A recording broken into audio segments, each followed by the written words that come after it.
Sejam bem-vindos ao seu canal Histórias Diferentes, com o episódio Jacó, a origem do povo de Israel. Na verdade, contamos a história dando uma versão atualizada e bem palatável, sem entretanto distorcer as verdades bíblicas em sua essência.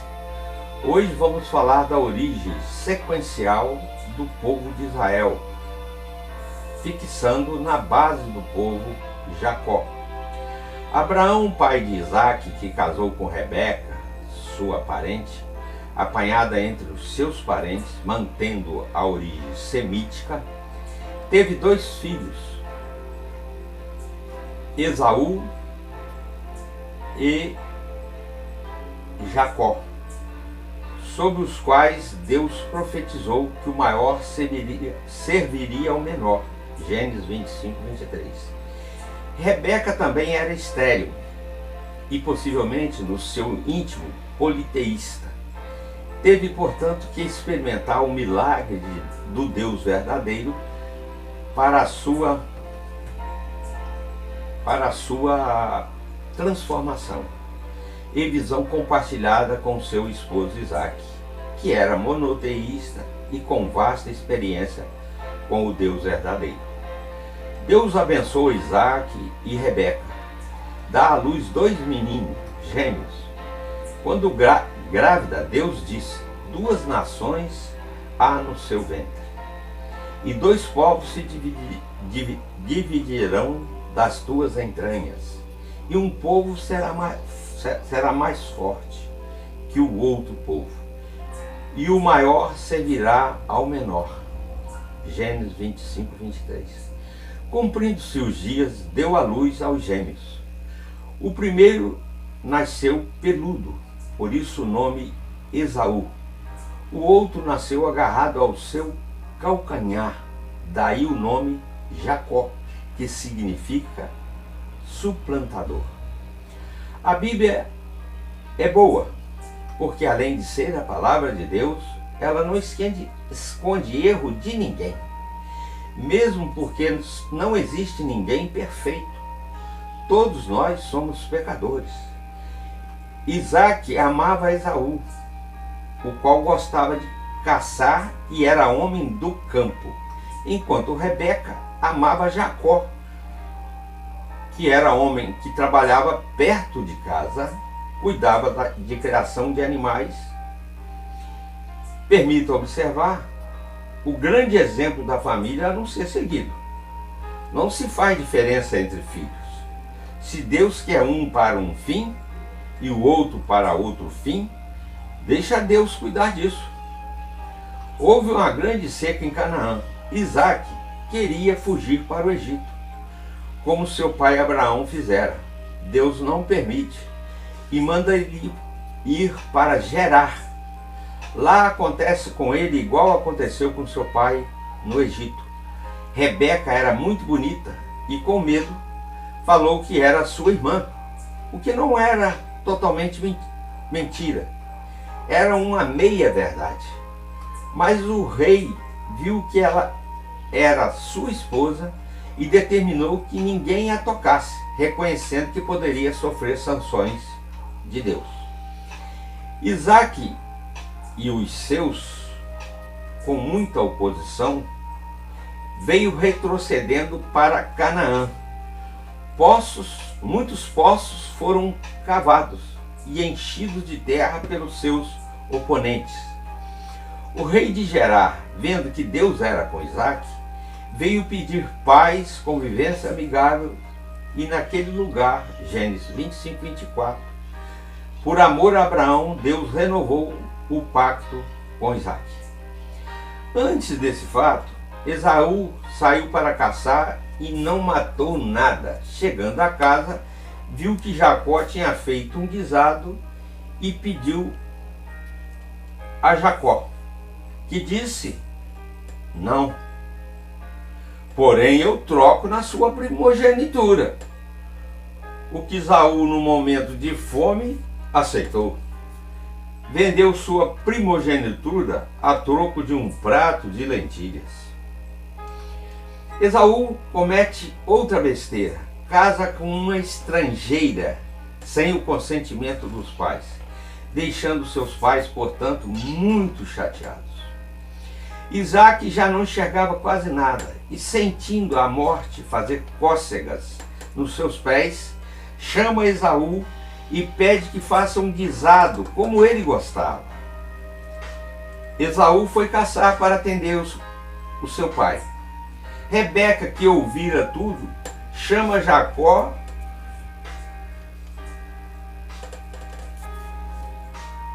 e arma um plano para enganar Isaac. Jacó reluta, mas acaba enganando seu pai e recebe a bênção de Isaac. Embora desconfiado, abençoou. Visto que para isso Jacó teve que vestir as roupas de Esaú e revestir seus braços, mãos e pescoço com couro de animal. Mesmo assim foi difícil. Isaac dizia: a voz é de Jacó, mas o resto é de Esaú. Quando Esaú chegou com o guisado para conseguir sua bênção, já era tarde. Esaú ficou irado, disse que ia matar seu irmão, Jacó. Ajudado e aconselhado pela mãe, foge para a terra da parentela dela. Jacó, embora fosse um esperto, mas possuía no íntimo valores que agradavam a Deus, como por exemplo o valor da primogenitura, e era pacífico. Na fuga, cansou e dormiu. Teve uma visão de Deus, de uma escada onde subia e descia os anjos, e no topo Deus estava sentado.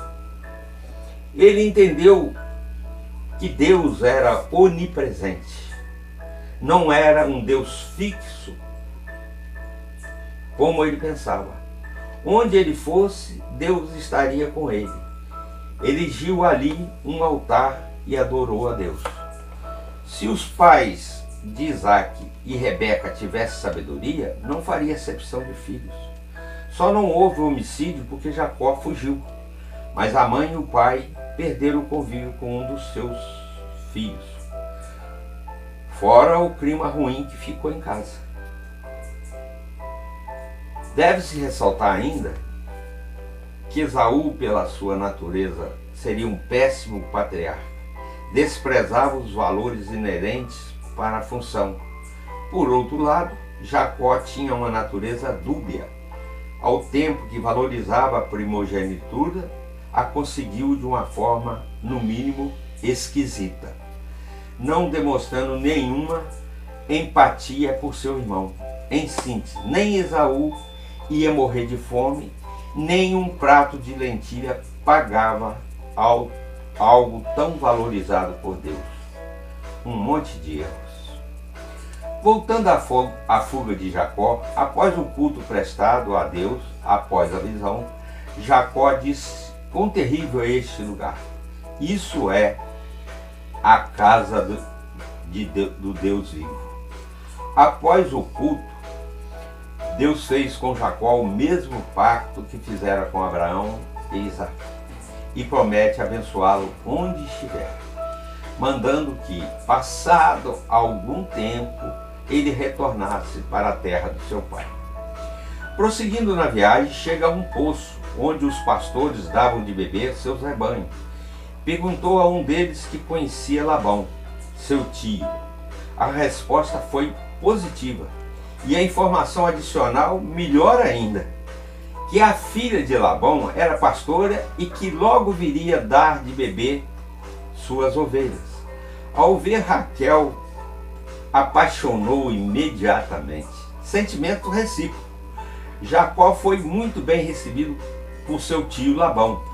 Passando um tempo, Jacó, trabalhando para Labão, quis casar com Raquel, para o que Labão exigiu que ele trabalhasse por 7 anos. Esse tempo foi cheio de emoção para Jacó e Raquel. Chegou o dia do casamento. Labão fez uma grande festa com muitos convidados. Quando Jacó se retirou para a tão esperada lua de mel, quem foi dormir com ele foi Lia, a irmã mais velha de Raquel. Lógico, naquele tempo não existia a Enel. Quando Jacó acorda, descobre que tinha dormido com a pessoa errada. Jacó ficou enfesado, e com razão. Labão, seu sogro, na maior cara de pau, diz que era costume daquela região que enquanto a filha mais velha não casasse, as outras também não poderiam casar. Para acomodar a situação, acertaram que ele poderia também casar com Raquel se trabalhasse mais 7 anos por ela. Na verdade, como homem, Labão deixava muito a desejar. Ambas mulheres, Lia e Raquel, receberam 2 servas. Para complicar, Raquel era estéril, Lia era normal, o que criava uma situação difícil. Uma tinha o amor do marido e a outra filhos para alegrá-lo. Como Deus abençoava Jacó, Labão, seu sogro, não queria perdê-lo. Então fizeram um acordo de trabalho. Toda ovelha ou cordeiro que nascesse manchado seria de Jacó, as brancas de Labão. Fecharam o acordo. Mas Labão à noite mandou seus outros filhos separar e levar para uma região distante todos os animais que tivesse qualquer mancha. Jacó, ao levantar para trabalhar, foi para o aprisco e lá só encontrou ovelhas e reprodutores brancos. Jacó, que não valia muito, deu o troco. Quando as ovelhas bonitas, boas de saúde, iam beber água, colocou varas dentro da água. E elas assustavam e davam crias manchadas. As ovelhas ruins, fracas de raça, ele deixava de beber em outro local que não tinha as varas. Elas davam crias normais, brancas. Jacó entregava essas crias ruins para Labão, onde convir que ambos agiram em desacordo. Jacó ficou rico e começou a conflitar com Labão e seus filhos. O espaço ficou pequeno para ambos. Deus manda Jacó voltar para Canaã. Fugindo de Labão, saindo sem se despedir, pegou tudo que era seu e partiu. Quando Labão descobriu e viu que faltava uns ídolos, perseguiu até alcançar a caravana de Jacó. Mas em sonho Deus falou com Labão para não fazer nada a Jacó. Quando questionado, ele afirmou que nada pegara e o que Labão achasse poderia levar, e quem tivesse roubado morreria. Acontece que quem tinha pegado era Raquel. Sintetizando, ela escondeu de Labão, seu pai, que não achou. Nessa fuga, aconteceram vários incidentes de menor importância. Para encerrar a história, quero narrar a travessia do Val de Jaboque. Quando Jacó atravessou tudo que tinha e ficou para trás. Ele conflitava em seu interior, não poderia entrar na terra do jeito que saiu e viveu até então. Jacó, suplantador a qualquer preço, ele cometeu muitos erros. Comprou a primogenitura a preço vil, roubou a bênção do irmão, enganando seu pai. Com Labão não foi diferente. Eles já tinham o aval de Deus e a renovação do chamado pacto, semelhante ao que Deus fizera com seu pai e avô Abraão. Ele sabia que seria pai de uma grande nação, grande responsabilidade. Estava com medo de enfrentar Esaú e tinha um desafio de começar uma vida nova. O que complicava é que ele tinha na sua mente tudo de errado que fizera. Atravessou tudo que tinha, animais, esposas e filhos, e ficou Uma grande reflexão acontecia no seu interior, estabelecendo estratégia para enfrentar seu irmão, talvez. Queria ser diferente, mudar seu jeito de ser. Diante dessa grande tribulação que vivia, apareceu um homem e lutava com ele durante toda a noite. Quando o alvorecer começava, o homem disse a Jacó: não me detenhas, tocando o nervo da sua coxa, da coxa de Jacó, ferindo-o. Deixa-me ir. Porém Jacó disse: não deixarei ir enquanto não me abençoares. Fim da luta. Qual é o teu nome? Perguntou o homem. Respondeu Jacó. Já não chamarás mais Jacó, mas Israel, que significa aquele que luta com Deus. Pois como príncipe lutaste com Deus e com os homens e prevaleceste. Quando saiu dali, manquejava. Aí está a origem do nome Israel, que como nação prevalece até os dias de hoje. Jacó naquele momento tinha 11 filhos. Depois nasceu Benjamim, filho de Raquel, completando as 12 tribos de Israel. Não acredito em uma luta física realmente. E explico. Qual era o problema de Jacó? Não era físico, mas uma análise introspectiva da sua vida. Trapaceiro, ladrão de bênção, enganou seu pai, fugiu de medo, comprou sua primogenitura por migalhas, e quando o correto seria dar um prato de lentilha a seu irmão. Sofreu na mão de Labão, fugiu dele e agora tinha medo.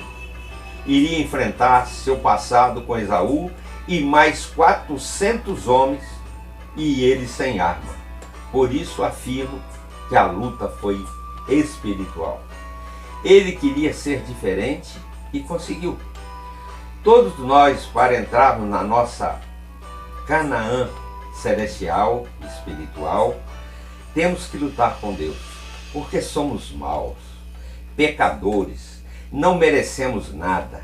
Mas hoje temos Jesus, aquele que Deus prometera, aquele que nos livra de toda condenação, pois seu sangue vertido na cruz nos purifica de todo o pecado. É lógico que você tem que mudar, como Jacó mudou, porque Deus procura no meio dessa grande multidão os verdadeiros adoradores, ou seja, aqueles que o adorem em espírito e em verdade, ou que morra para o mundo e nasça de novo. Não deixe Deus ir embora da sua vida.